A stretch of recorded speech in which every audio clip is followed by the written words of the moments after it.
ஒரு பங்கு அரிசிக்கு கறி தண்ணியோடு சேர்த்து 2.25 பங்கு தண்ணி. அரிசியை 30லேருந்து 1 மணி நேரம் வரைக்கும் உங்கள் தோதுக்கு ஏற்ற மாதிரி ஊற வச்சுக்கலாம். சில பேர் உடஞ்சிரும்னு சொல்லுவாங்க. கண்டிப்பாக உடையாது, அதிகமாக கிண்டக்கூடாது, அவ்வளோதான். ஒலை கொதிச்சதுக்கப்புறமா அரிசியை போட்டு ஒரு தட்டு போட்டு மூடி 12 நிமிஷம் சிம்மில் வச்சுருங்க.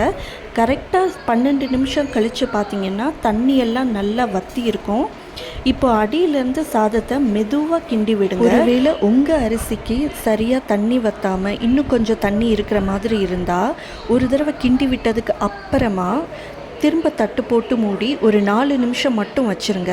இப்போ தண்ணியெல்லாம் நல்லா வற்றி இருக்கும். நீங்கள் தம் போடுறப்ப உள்ள நீராவி உண்டாகி அந்த தண்ணியும் சாதத்துக்குள்ளே தான் போகும்.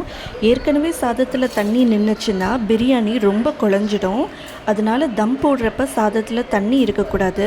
நீங்கள் தட்டு போட்டும் தம் போடலாம். என்கிட்ட அளவு தட்டு இல்லாததுனால குக்கரில் கேஸ்கட் மட்டும் போட்டு விசில் போடாமல் மூடி சிம்மில் வச்சு தம் போடுறேன். நான் வழக்கமாக 20 நிமிஷம் தம் போடுவேன். நீங்கள் சாதம் வெந்திருக்கிற பக்குவத்துக்கு ஏற்ற மாதிரி 20லேருந்து ஒரு 30-40 நிமிஷம் கூட தம் போடலாம்.